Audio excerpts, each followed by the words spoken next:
What's going on, everybody? This is Corbin Skipwith, and I have a very special guest with me today, the professional wrestler Erik Redbeard. How are you going? I'm doing good. See all the tats on your hands. Yeah. So I take it you're a fellow brother in the love of pain. Yes. Yeah, I've got a vinyl player on my hand, the Wu-Tang Clan. Yeah. A lot of anime tattoos, so yes. Very painful. Yeah, so thank you again for taking this time out. As I said, I really appreciate it and can't wait to talk with you. So first things first, how did you get into professional wrestling? What made you want to become a wrestler? Almost everybody that wants to become a wrestler watched at some point in their life, and it was like, man, that's cool. Something stuck with them. I remember when I was little, and that they were watching WrestleMania 2 and 3 on closed circuit TV at my uncle's house, and us kids really didn't care. We'd look at TV every now and then we'd run off and play with whatever kind of like figurines we had, but we wouldn't really be watching. And fast forward, I've always had a love for kind of like theater and singing and sports, like football back through high school. And then my junior senior year, I started watching more again wrestling, and like I saw Kane and Test at a No Mercy like pay-per-view, like an old DVD, and I was like, man, they're both about my height and what I could be. I think I was like 265 at the time, and I was like, man, I could if I bust my ass, I could get up there and be just as big as those guys. And I guess fast forward, I had some difficulties in college football as far as like I got a respiratory illness my second year, RSV, and kind of like made me sit on the sidelines and just kind of watch wrestling. And I went to a local independent show and fell in love with it. I saw Jerry Lynn, who was the WWF Cruiserweight champion at the time, and on an indie show, in the middle of nowhere, Minnesota. And I watched him wrestle the local big guy, and just loved it, and talked with the trainer, and ended up being Eddie Sharkey. And about a year later, I decided to quit college and kind of pursue professional wrestling. My parents were not too happy with giving up college to pursue a dream that had no security, but it's what I did. And that was my first match was 03. I started training 02, and it took me about 8-9 years to actually get signed. And but that's kind of like the gateway I took to get in. It took me different places along the way, but it wouldn't change a thing. Yeah, I love it. I saw that, I heard that you spent some time training in Japan with Noah, the company Noah. What was that like? It was something. I would say if you're going to be a professional wrestler, going to be an actor, going to be any kind of thing you want to be, you have to put in the work to become the best that you can become. You're not going to be the best in the world per se, because it's an art form. There is none of that. It's all perception, and you can be the best you can be, and that's by gaining knowledge from all over. I went to a Harley race camp where they had Simon Dean from WWE at the time, and he was there, and they had people from Pro Wrestling Noah. Well, I guess the guys from Noah liked me a little bit more than the guy from WWE at the time. So he's like, hey, come on out to Tokyo and live in the dojo for 3 months. And that's a culture shock. Young kid, moves out to a foreign country, knows nobody. There's no Americans there when I'm living there. I was the only, American. So not knowing a language, I had to leave my son, who was 2 months old, to pursue this. I was a single dad, so left him with my parents, who were thankful enough to help me and support me in that time. But yeah, it was a culture shock, and it was hard work. I mean, as big as I was doing everything the small guys were doing. I was bumping my tail off and doing every drill they were doing, and I was doing it with a smile on my face. when we do the tours, I'd travel with the Japanese on the bus, not with the Americans. Because sometimes they would do stuff with the AAA guys, and sometimes they'd do a tour with the ROH guys at the time, like the Briscoes and Daniel Bryanson and all them. And yeah, it was fun. You know, I was definitely a young boy, but they didn't treat me like a young boy, like per se, if that makes any sense. I think they had respect for, because they could see I was putting in the work. So yeah, it was an experience I wish everybody could have, but I understand in this day and era, not everybody can go be a young boy in Japan. Yeah. See, you know, that's interesting because me personally, my favorite promotion at the moment is New Japan Pro Wrestling. That's like the one I watch full time, and you get this sense. You get the sense that, you know, the way the Japanese do it is a lot harder. It's a lot more brutal than the American or, you know, international companies. Is that true? Like comparing to the American style to Japan? You know, people complained about Bill DeMont's training style in FCW and Deep South, about how hard it was, and all I can say is I went through, you know, Pro Wrestling Noah, and I went through their dojo. So when people were talking about how hard it was, I just kind of laughed and snuffed, and I was like, "This isn't that bad at all." But no, that's kind of the funny comparison I always make to it. I think it's built around respect, and in this business, you respect the other person is important, because you're basically putting your life on the line. Hey, pick me up and, you know, powerbomb me in my back. Well, how do I know you're not gonna throw me on my neck? Like, Yeah.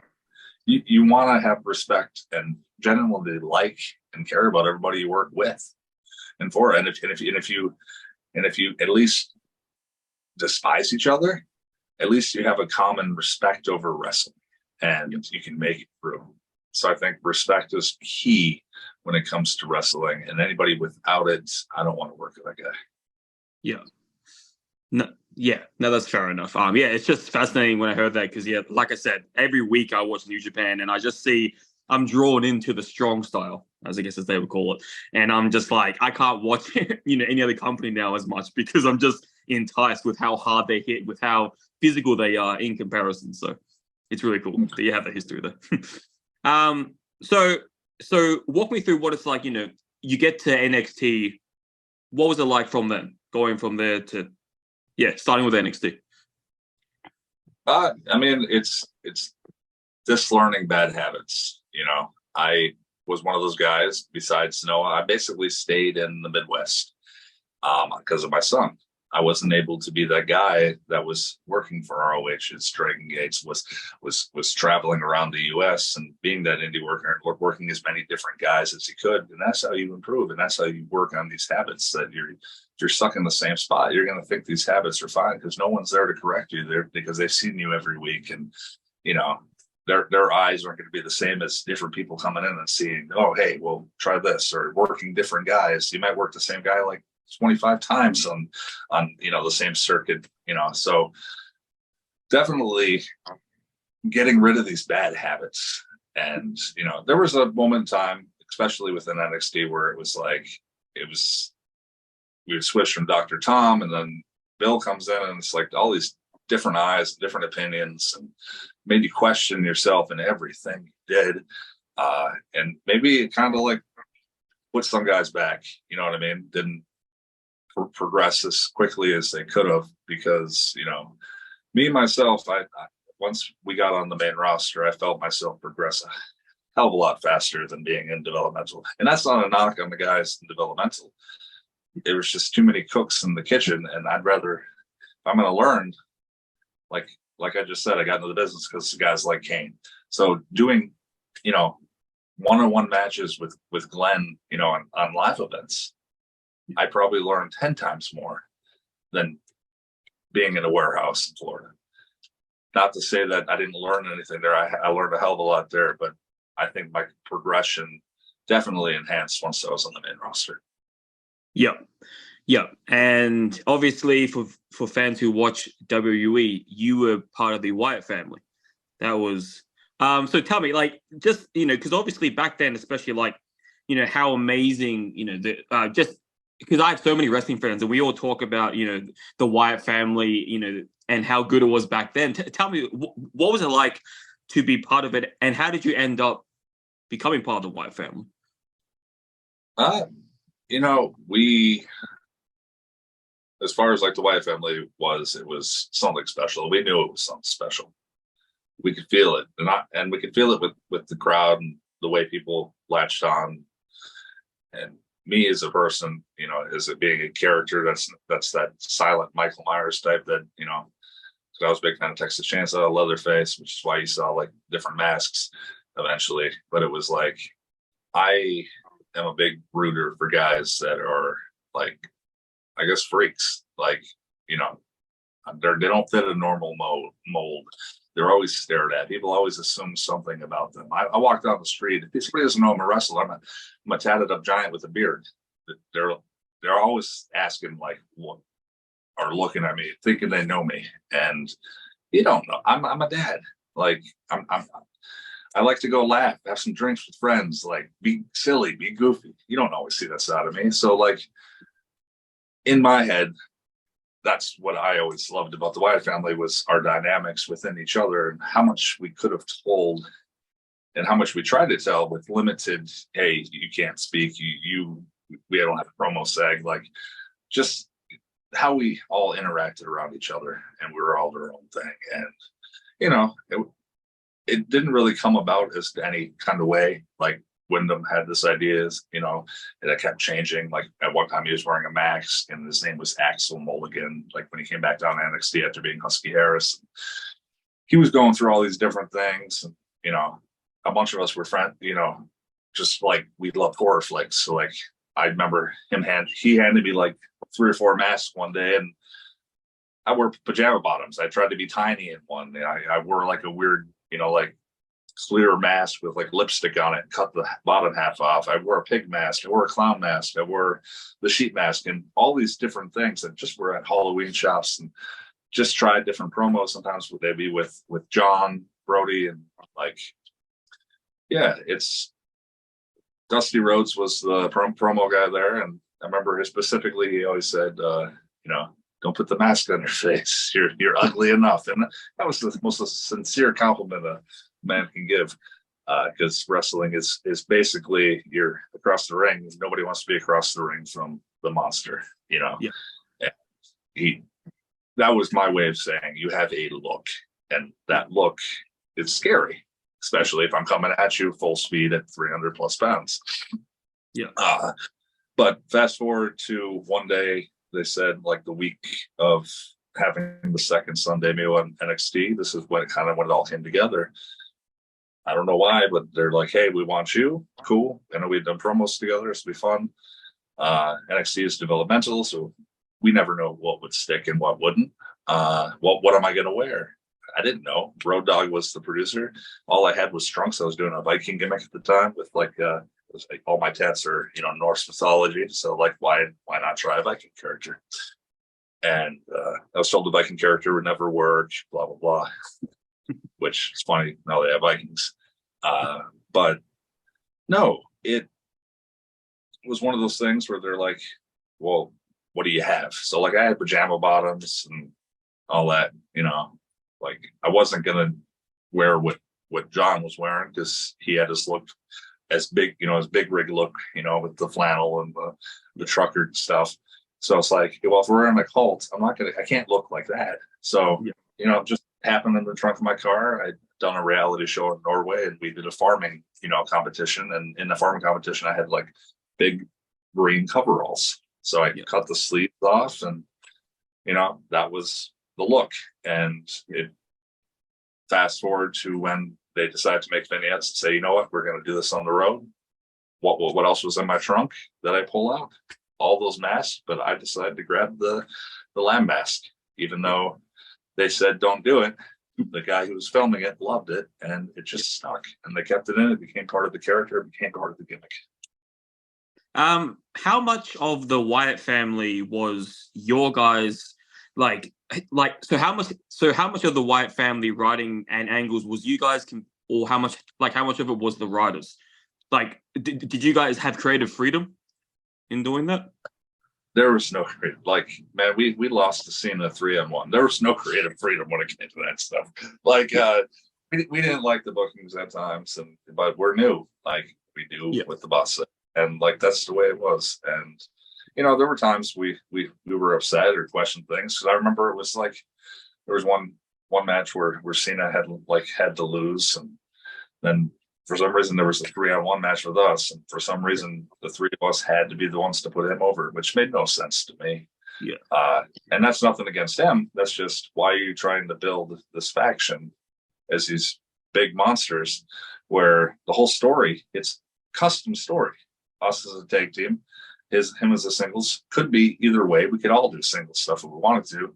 No different than the Shield. But yeah, there was times where we were frustrated, and you just do your business and try to make it the best you can.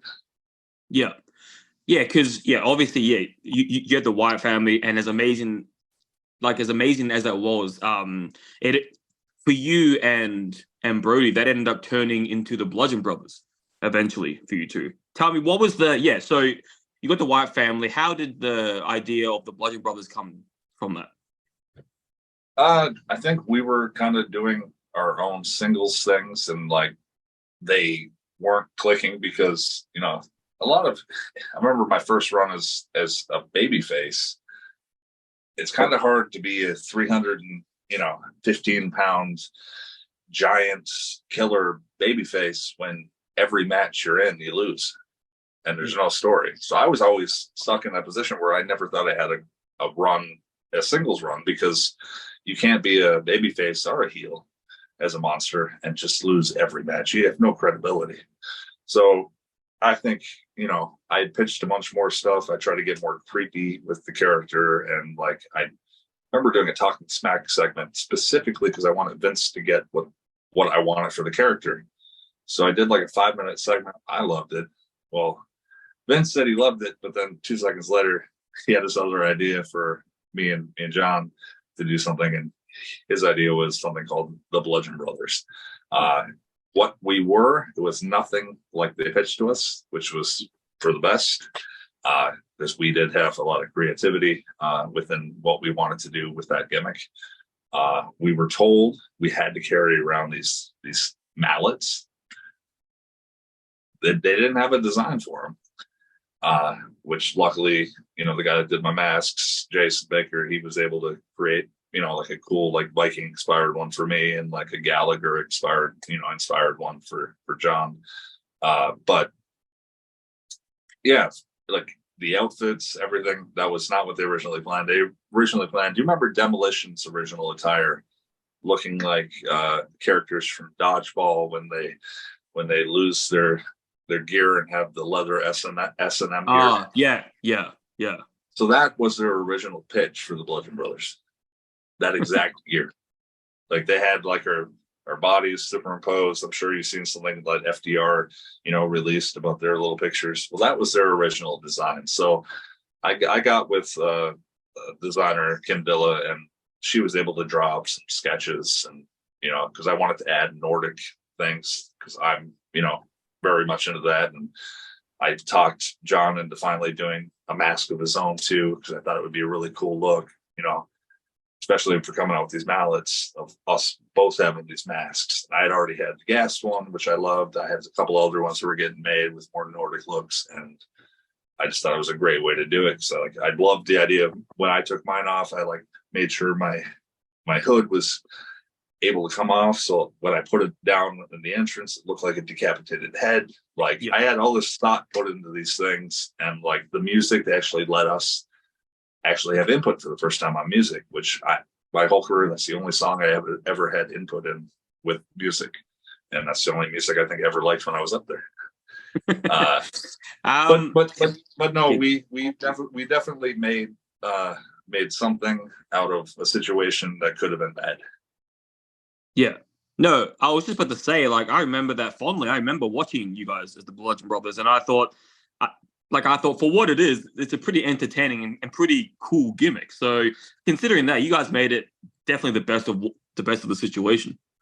That's for sure. The only thing I wish is it would have lasted a little bit longer, and that we would have started having more competitive matches. I think that was because it was fun for what it was, but like when we're told we have to look so strong, it's like you want to put on the best match possible. You can look strong in the process, but like I just wanted to like get longer matches, like have that's when we thrived in our tag matches, you know, when we'd have those 22-minute, 23-minute tag matches. Those are the ones that you remember. Yeah. I'm curious, how heavy were the mallets? Obviously replicas, right? No, they were made of pure wood. Like they're like at least 10 to 12 pounds. Like they were heavy. Like you could swing them against the steel steps and they won't break. They dent the steel steps. People thought they were fake. No, they weren't rubber. There was only the real ones. They never made us the rubber ones. Yeah. I think they would have been easier to get them through security. And I always wondered why, you know, I always got on it for not selling masks with like, you know, his masks or my masks, but which would have sold like, you know, great. But they never sold foam mallets. Yeah. Yeah. I was always curious about that. Do you have a favorite match within the WWE? I mean, just because it probably means a lot right now. And, you know, I mean, I'll probably go and say, and, you know, as far as the tag match goes, it would probably be the Hell in a Cell, which was probably the last pay-per-view match that tag match that me and John got to do together. Yeah. You know, it was a tornado, you know, roll Roman and Bryan versus us. And I just, you know, that was a match tailor made for us to be in with those two, you know. Yeah. Fair enough. You know, going to, you know, moving on to AEW, I heard some rumors that there was rumors speculating back then that you were going to be joining the Dark Order. Was that ever true? Was that ever speculated or? No, never. The way I look at it, in the short amount of time that he was there, like he made that into something that people still remember to this day. Yeah. And like, I'm not going to screw with that. Like, that's his legacy that he created in that short amount of time. There's no one to replace that. Like, you know, if the Dark Order's still around, you know, in 10, 12 years when little Brody's, you know, of age, cool. But, you know, I can't touch it. Yeah. When you were, you know, because obviously everyone was so happy and it got such critical acclaim, the Brody Lee character in the Dark Order. Did you guys see, like, backstage, was there glimpses of that in WWE? Was he pitching ideas like that? Was he showing that side of him within the WWE or NXT? He always wanted to show sides of himself. I remember he would cut these backstage promos that were hilarious. One about he had chickens in New York, so he'd cut one about his chickens with Hayden English, and like, you know, Vince would just crap on it. So I don't know. Vince just didn't like the way he talked. I think he looked at him and thought, "Hey, you look like you need to talk with that southern accent." Like it made no sense. It boggled my mind. Like, the guy's incredible in the ring. Just let him show a little bit of his own personality. You know, I mean, when they let me, I was happy with it. Like, they finally let me show a little personality, but then, you know, like they always do, they pull the rug out and say, "Be quiet." But it's what it is. You make the best you can out of the situations. But yeah, he always pitched to try to get, you know, more of himself onto the screen. Yeah. Yeah. No, I mean, you know, I loved him as Luke Harper, and obviously I loved him watching AEW as Brody Lee. So very talented guy, and just, yeah, it's just sad that we never got to see, that more of that in WWE. Like, more of a Bray Wyatt. Because, like, you know, because it's interesting, you know, like I hear so many people say, "Oh, his character's so good, he could have easily been what Bray Wyatt was in the Wyatt family. He could have easily been his own version of that, you know, like the head man of the leader type, you know." So, yeah. Very cool guy indeed. So I hear, going a bit off topic, I hear that you're a fan of heavy metal music. I mean, that's one of the genres that I partake in listening. That I don't mind going to concerts for. Yeah. Um. So what's your favorite metal band at the moment? I mean, it hasn't changed. It's been a Monomarth for a long time. Yeah. But there's so much out there. There's so many different genres of metal, and every week I feel like a new album's dropping. Like Creator just had a new album. They've been around since the '80s. Like, Yeah. and Yeah. they're still great. What other one just had one that's been around? Overkill just had a new album that's fantastic.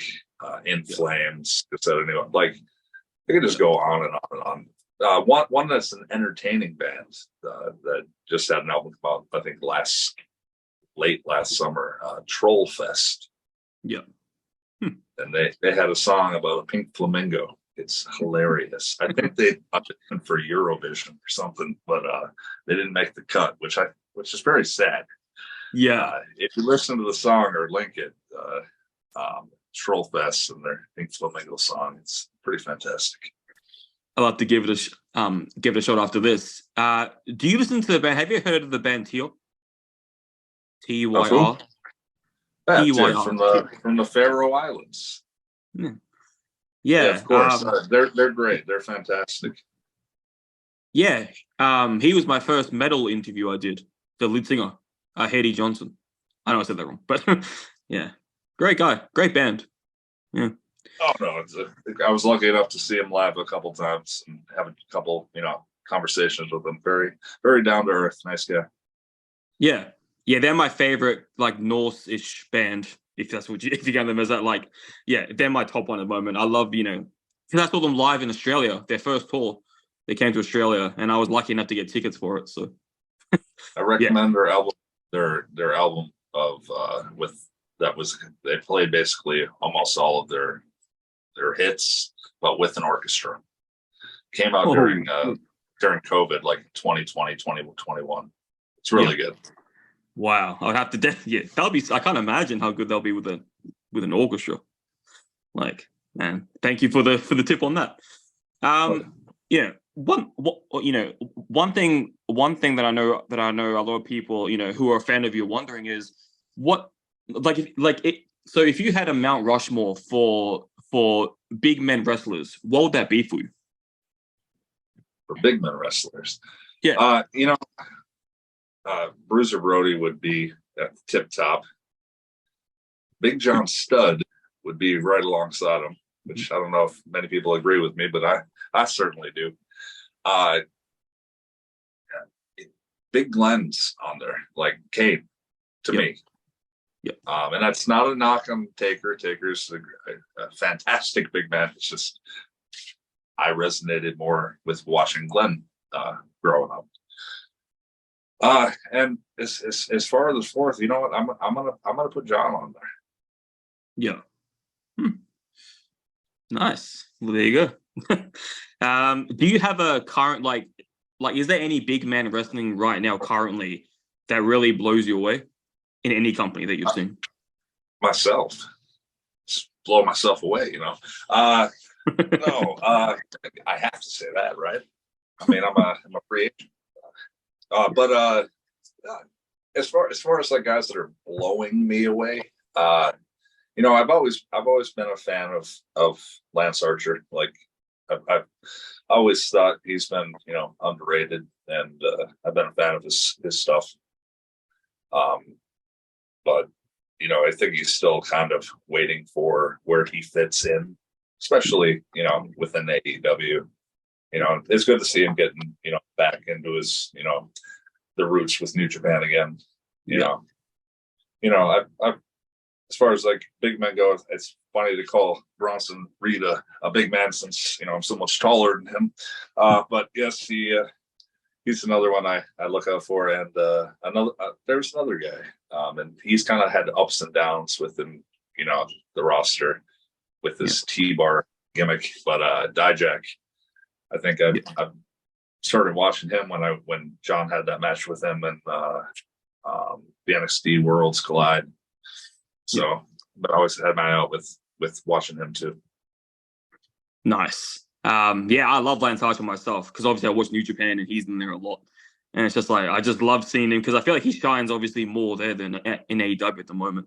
But then again, he did recently say he has a tricep injury that he's been healing, and that's why he hasn't been booked properly. Hey, we all got injuries. Yeah, so yeah, that's his words. Oh, actually, that reminds me. You're coming to, if I'm not mistaken, you're scheduled to be in Australia soon, aren't you? For ICW? Yeah, for World Series Wrestling. Oh, I thought so. WCW. I'm part of a tag team. We're the tag team champions. Me and Matt Basso. I guess he's a local there. Yeah. You know of Mr. Matt Basso? Unfortunately, I do not. Okay. But me and him won the tag belts from Flip and Brian Cage, the last store. So we'll be there to defend them and hopefully be drinking a lot of nice beverages after every match if I get the victory. And if not, what the hell, I'll even have another victory. Just one to calm my nerves and say, oh, I wish I would have won. But no, it'll be fun. I had a great time on tour last time, and I think we're doing 2 nights again in Melbourne, so it'll be fun. Yeah, I wish I could go. It sounds like a cool event. I saw the post. I saw the promotion. I'm like, fuck yeah, he's coming to Australia. That's sick. So I'm just happy you're coming down. Yeah, to Melbourne. What's your opinion on Melbourne? I didn't really see a whole lot of it, but from the restaurant I went to, the food was great. Sorry, my wife's off screen, and she's just making me laugh. Nah, fair enough. Well, yeah. I mean, it's just cool seeing your incredible career. From the Wyatt family to the Bludgeon Brothers, and seeing you in the short time you're on AEW for like 2 matches. You're there for a little bit. And I remember being shocked seeing you on screen. I was like, oh look, he's on AEW. So you've had a tremendous career, in my opinion. You really are one of the best big men, in the company. No exaggeration there. And you're a metalhead. You look like a badass. You have the Viking look. You got everything. So I think that's a pretty cool thing for you. I appreciate it. At least somebody thinks that. Well, yeah. I just want to say thank you for your time. Yeah, I very much appreciate it. And when this is up and running, I guess I'll email it to who I've been talking to on email, and then he'll give it to you. So excellent. Yeah. Great.